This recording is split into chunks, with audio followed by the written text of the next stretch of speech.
They say in Ptolus, if you want to understand power, don't look at the nobles. Don't look at the temples. Don't look at the city council. Don't even look at the commissar or his men. Look at who controls the streets when no one is watching. Names passed through those streets. Some whispered, some respected, some feared. Toridan Cran was quickly becoming one of those names. And though his influence was contained to a small neighborhood in Midtown, his inevitable rise could not be denied. That is, until he crossed paths with Jack and his companions and threatened someone they cared for. And what Toridan Cran would soon learn, someone they would kill for.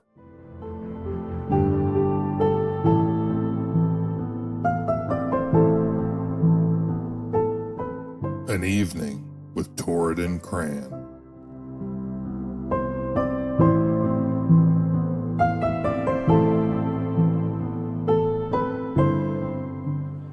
Back at the Red Warehouse, Lord Abinar's proxy, Lady Delana, ordered us to discover who was responsible for the night's events and what they were plotting. These orders essentially freed us from our more mundane dockside responsibilities. Once done, we were to report our findings to her during our meeting at the Sword Throwers Club in a week's time. Until then, we were expected to devote our time to the investigation of Cran.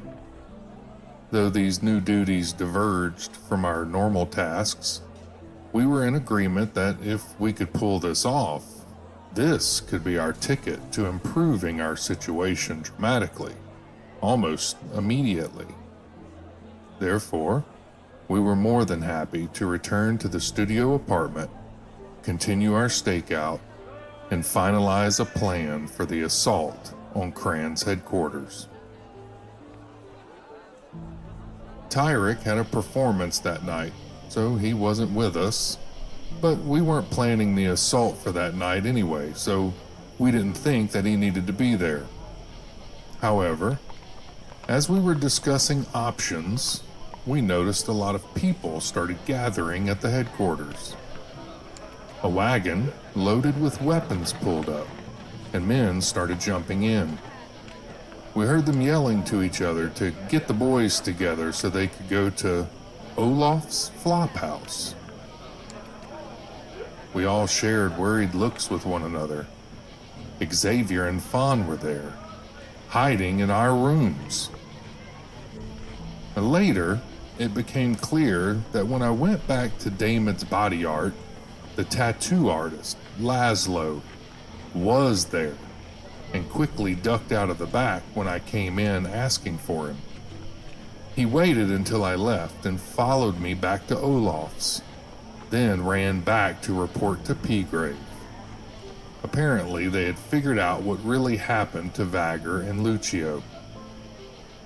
We briefly debated on going to Olaf's to make a stand, but then decided to make our move when they left.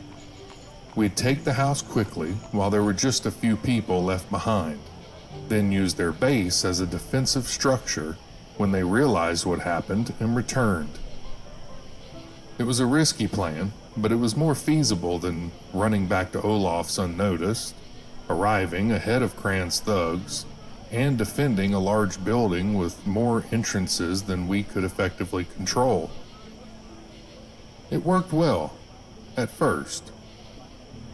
We began to position ourselves before the wagons even left. Ruger circled around to the vicinity of a window on the back side of the house. Giss and I crept up to the back door, and Phelan melted into the shadows across the street from the front door. Once in position, we waited for them to leave.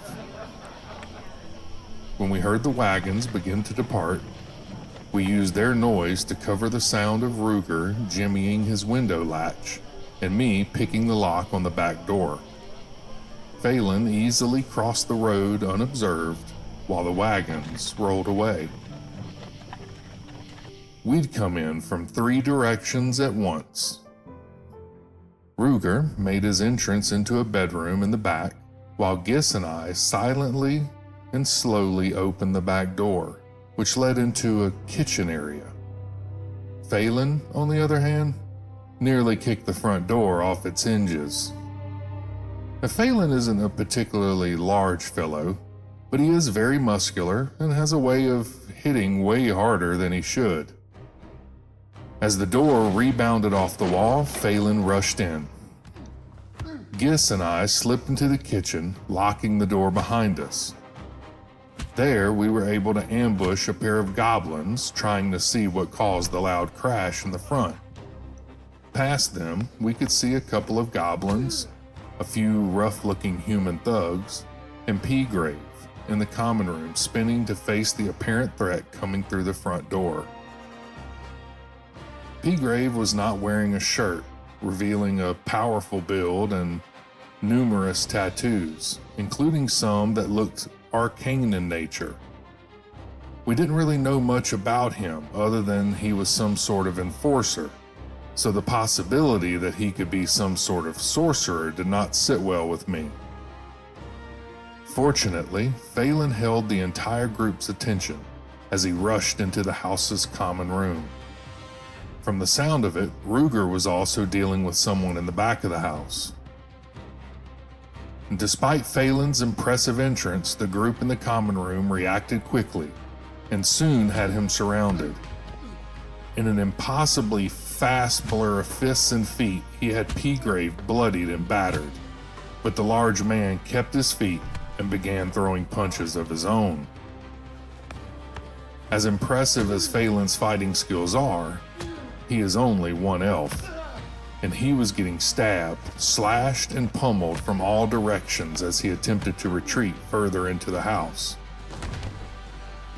My sword and a brilliant ray of light from Gis's outstretched hand took the goblins in the kitchen completely by surprise. We finished them quickly and rushed to the common room to give Phelan some aid. As we did, Ruger emerged from the back rooms, bloody dagger in hand. Together, we were able to overpower the men surrounding Phelan. P-Grave and the remaining thugs put up a good fight, but we took them down without any more serious injuries. Gis had an herbal concoction he brewed that took the edge off of Phelan's pain, but we were still worried about him. We didn't have much time to lick our wounds before we heard the sound of a wagon stopping a short distance from the house outside. We couldn't believe they were back already. That was fast. We all concealed ourselves among the house, setting up ambush points in likely areas of entry. When Cran and his men tried to enter, they would be in for an unpleasant surprise.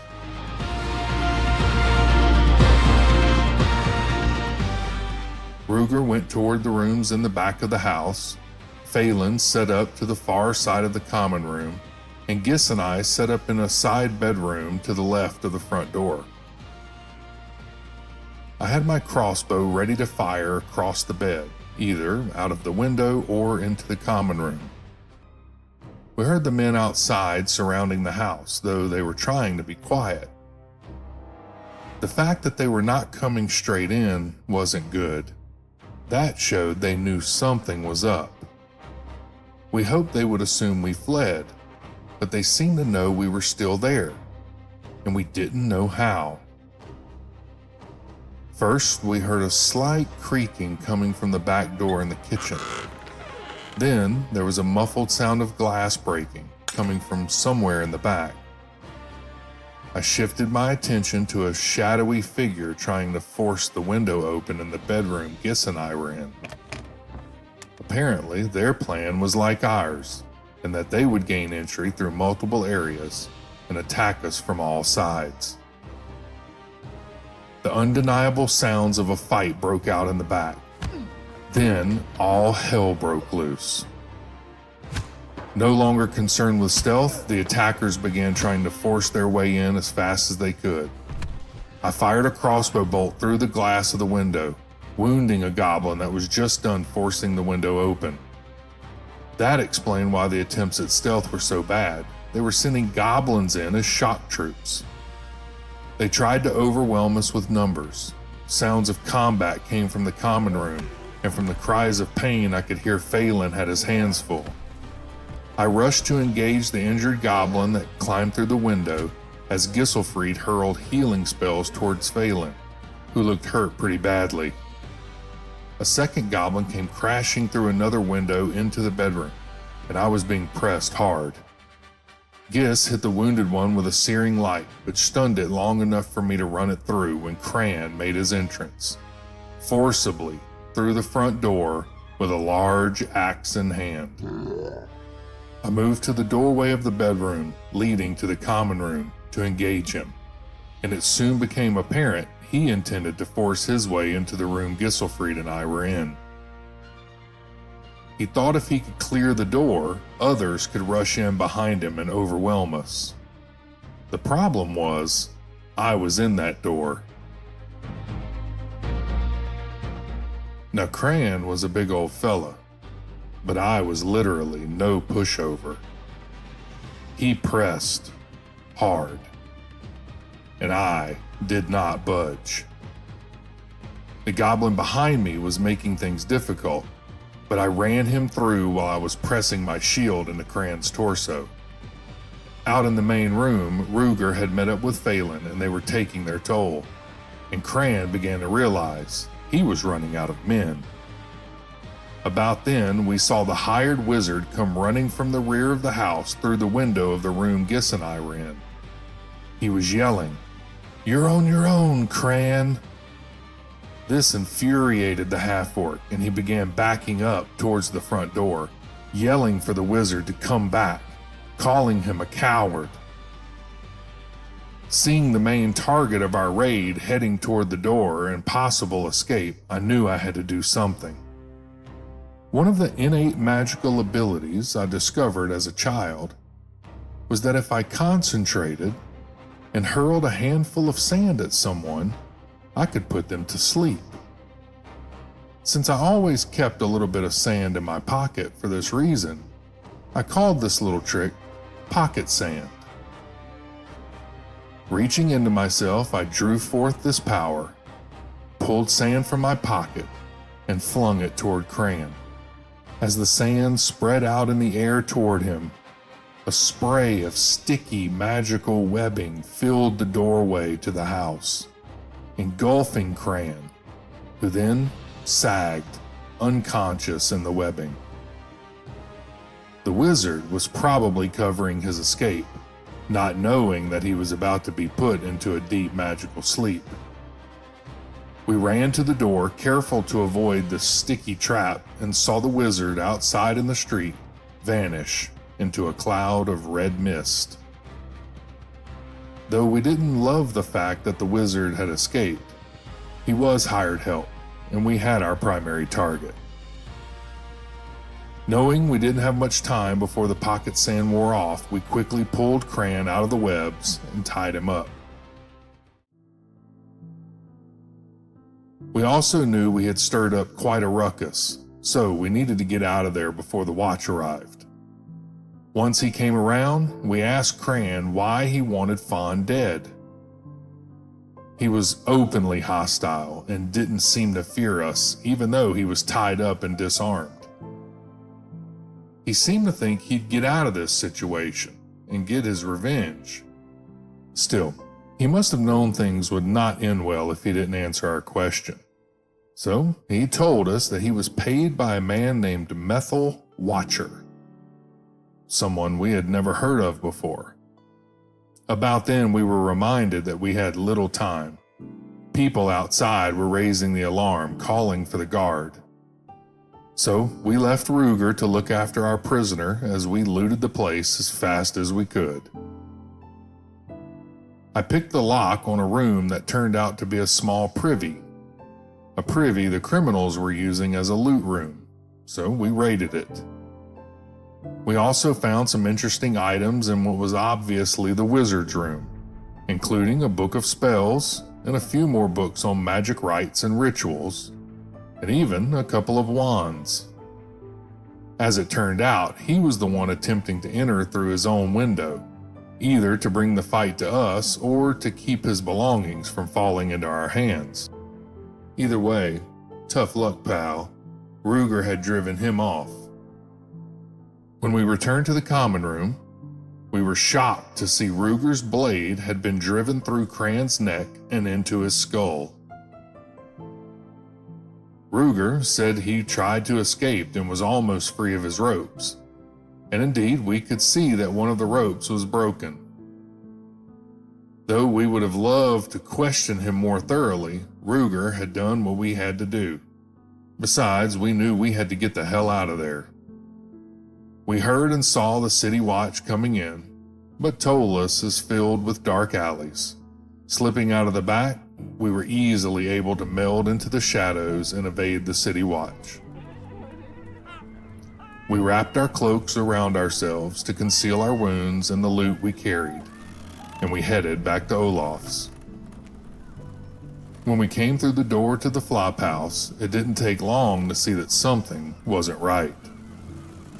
Olaf's clothes were more out of sorts than usual, with several buttons torn off in the front, and his hair in more of a disarray than normal. As we looked him over, he stoically said, "You had visitors," as if he was announcing that supper was ready. Apparently, a few of Cran's thugs had continued to Olaf's where they questioned him about us and our whereabouts. As he headed upstairs with us in tow, he told us that they had threatened to beat him if he did not let them into our rooms. And the never-rattled Olaf shared only enough to avoid the promised beating. We gave each other worried looks, thinking of Fawn and Xavier, who had been hiding in our rooms. Olaf, seeing the unspoken questions in our faces, kicked aside a tattered rug, revealing a cleverly disguised floor hatch. As he nonchalantly pulled the hatch open, he said he had grown fond of the girl and her brother. Stepping aside, he revealed a secret storeroom with Fawn and Xavier peering up, unharmed from inside. He walked off without another word, as if he had not just faced off with and easily outmaneuvered a group of dangerous criminals, leaving us all stunned. I don't know much about Olaf, but keeping your cool in a situation like that is a skill forged in conflict. There was clearly something more to old Olaf than meets the eye.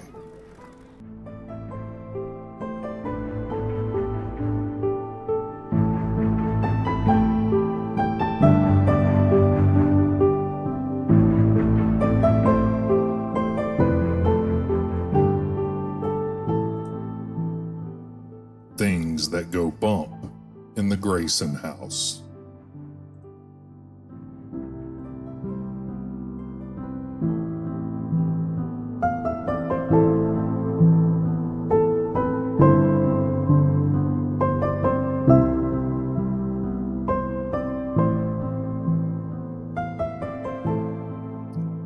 Our wounds from the Red Warehouse had not even fully healed, and here we were again, applying poultices and wrapping wounds while we waited for Gisselfried to gather enough power to treat our worst injuries. While we convalesced, we went through the items we looted from Cran's headquarters. One item of note, retrieved off of one of the goblins, was a broken key, which, through another little trick I had learned, I was able to magically mend. Another item found in the wizard's bedroom was a wand that allowed the user to set magical alarms, the kind that could either be heard or a kind that only the user of the wand would be aware of the alarm's activation. So that's how they knew. We must have tripped one of these magical alarms when we made our way inside of Cran's headquarters.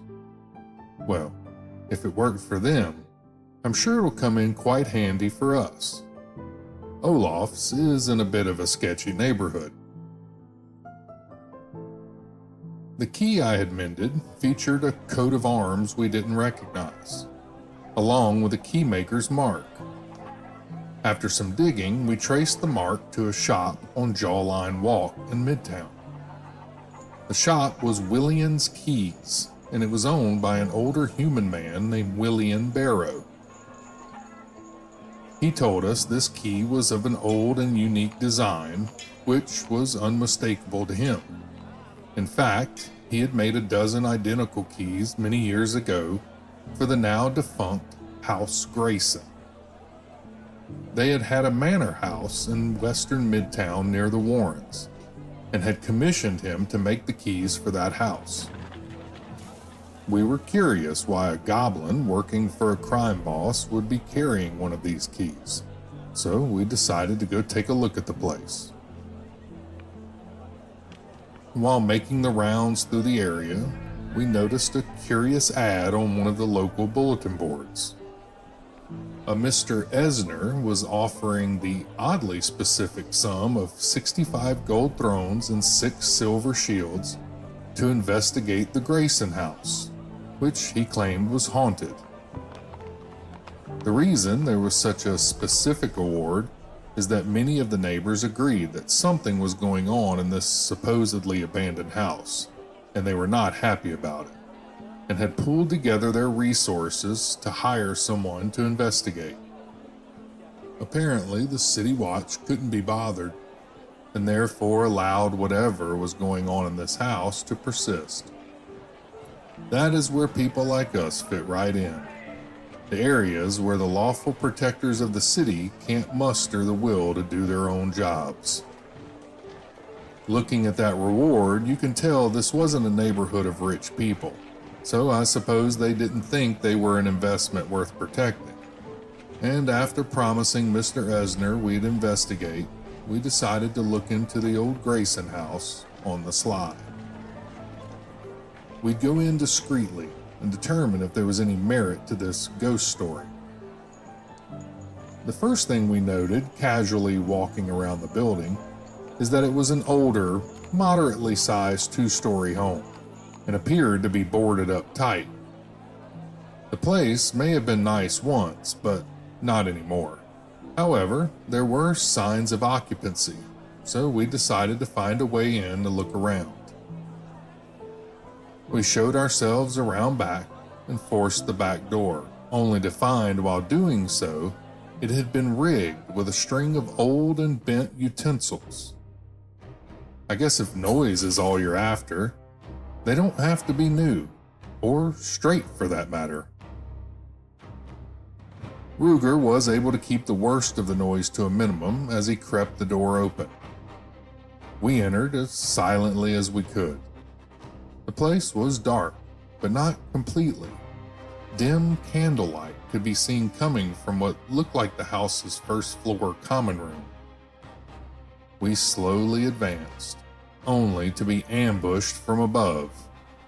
Arrows came raining down on us from a large hole in the ceiling, a hole leading to the second floor. A group of small, bipedal creatures rushed us from all sides. More goblins. Phelan was the first to make it up through the hole, and I wasn't too far behind, effectively splitting the battle into 2 fronts. Our foe quickly realized they were outmatched as their casualties mounted, so the last 2 made a run for it out of the back door with Ruger and Phelan in hot pursuit. Before long, they came back with 1 more dead goblin, stating that the other one got away.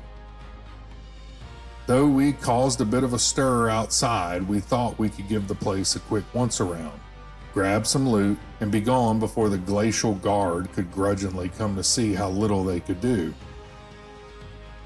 We found a few things in our whirlwind search, but the most exciting find was a tunnel in the basement. There were signs of recent excavation, including supplies, broken shovels, and a large pile of dirt outside the tunnel mouth. And though the hole was small, we decided to follow it. I had to crawl on my belly most of the way since it was a small passage, even for a goblin. And after about an hour and a half of crawling, we emerged into an old room with cut stone walls. This was possibly a lost part of the old city, and as we looked around, we found steps going down into knee-deep water. Another flight of steps put us on a dry platform with several small stone rooms along one side. It looked to be a mixture of old storage for tools and various supplies, and also what looked like a few bunk rooms, or what used to be bunk rooms, based on what had not rotted away over the years. There was evidence that the place had recently been given the once-over. There was a pile of looted tools, equipment, and various odds and ends, all of which seemed somewhat still usable. A pile of discarded loot could only mean a couple of things. Either we weren't alone down here, or the last people that were either fled or met their end. That's when the question hit us. Had the goblins dug into this chamber or dug out? As we investigated the pile of supplies, we heard the whirring of wings coming from the darkness ahead. When the flying creatures erupted into the room, we sprang into action. Or more like, we flailed into action. The bottom line was these large mosquito-looking bats came flying in numbers. And soon many of us were losing blood rapidly as they drained us with their needle-like proboscides. I wielded my newly acquired arcane arts and took out several of them with fans of flame from my fingertips. They were not hard to hit, nor were they particularly tough. There were just a lot of them, and it took a bit to clear them out. With that nuisance out of the way, we tread more carefully, passing another room filled with the hateful beasts, but this time without disturbing them. Soon we came to another set of stairs going down into a flooded chamber. I noticed some bones near the water's edge that were stripped clean of flesh, and started to have a bad feeling about this room. But Ruger, being Ruger, waded headlong into the water, probing for depth. He soon started jerking, and the water around him turned dark. He let out a pitched scream and started flailing at the water. We had to haul him out of there quick, as dozens of these small fish with razor-sharp teeth were whittling him away with alarming speed. We weren't about to go swimming after seeing that. Fortunately, there were pieces of shattered furniture and planks, old discarded rope, and we were able to lash together a couple of rafts to stay out of the reach of those piranha-like fish. As we made our way with makeshift paddles, a creature burst from the murky water. It had a tentacled face and a chitinous body, and two large crab-like claws. We would later dub it the Cthulhu Lobster. It began to tear into us and our rafts. It didn't take long and our rafts were upended, and we had to scramble to climb up rock outcroppings or back onto the rafts before the little piranha-like fish found us. As I climbed back onto my raft, I could feel them tugging at the rings of my chain shirt. We hurled arrows and spells at the creature, but the beast was tough. Very tough. Tyrick had climbed back onto one of the rafts with Gisselfried, and the beast zeroed in on them. It grabbed Tyrick by the face with its tentacled mouth, and Tyrick let out a muffled scream. Gisselfried began yelling spiritual incantations and blasting the creature with holy light. Ruger found a stable rocky outcropping and was raining crossbow bolts down on the thing with pinpoint accuracy. Phelan's arms were a blur as he threw dart after dart at the monstrosity. I used some of the last of my power to launch a barrage of magical blasts, then pulled out my crossbow to finish the job. With much effort, we were able to finally bring down the hellish beast, and it sunk into the dark waters. Soon after it vanished beneath the dark ripples, the water in that area began to churn and froth. I really wanted to make armor out of that thing's armored shell, but I was not about to brave those little fish to get it. They were down there in the water making a meal of the Cthulhu lobster, and there they could stay. Everyone but Gisselfried was trapped on rocks protruding from the water, so he paddled to the remains of the second raft and dragged them over to where he could pick up the rest of us and we could make repairs. We'd had about enough of water, so we decided to double back and search another part of the place. Grumbling about mosquito bats, piranha water, and Cthulhu lobsters, we entered another, thankfully dry chamber, only to have our torches and magical lights blink out. Now, there's darkness, and then there's darkness. This was the latter. Everything went pitch black, and we began to grope around blindly. The scuffling of boots could be heard, but the sound took on a more panicked quality. There were no shouts, no screams. I was forced to discover what was happening by feel alone. I soon found that several somethings had dropped down on top of us and had wrapped themselves over some of my companions' heads. As if it couldn't get any worse, the creatures had cinched up tightly around their necks, blinding them and smothering them. A desperate struggle began to remove the creatures without harming each other, which was no small feat. These things damn near killed us all. A few of the bastards had to be cut off of unconscious companions. Once we finally managed to gut them all, the magical darkness they produced faded, revealing a black, leathery, flying, face-hugging, squid-like creature.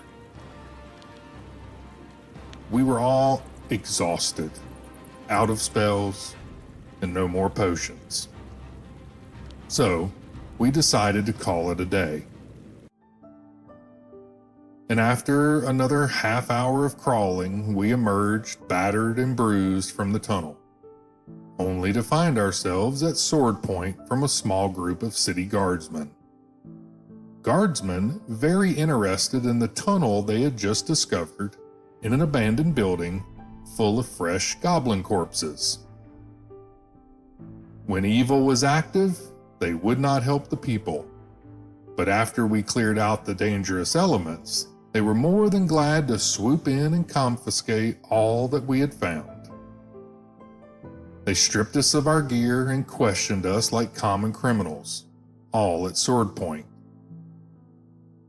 After being left to suffer from our wounds on the floor for a couple of hours, Captain Russell Malcone made his grand entrance. And though we did their job for them, we were treated like common looters, and it seemed we were destined for some trumped-up charge as well.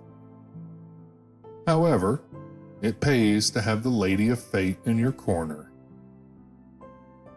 Now, Tyrek may not share Ruger's talents with a lockpick, or Phelan's blinding speed.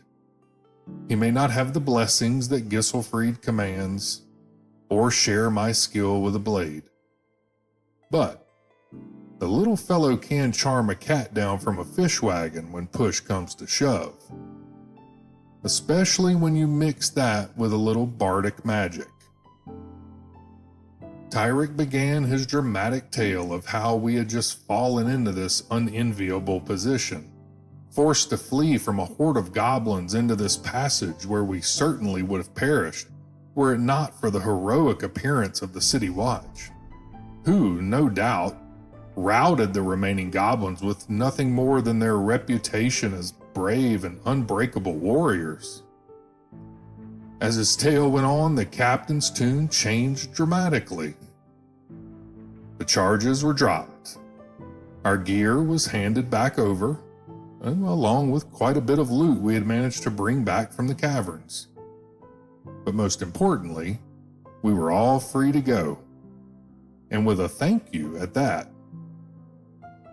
We got the hell out of there under the close gaze of several confused city watchmen who didn't understand why the good captain was releasing us. My guess is, after those magics wore off, the good old captain would keep up the facade in order to save face. All in all, I'd say it's been a pretty productive week in this city, and I can't wait to see what's next.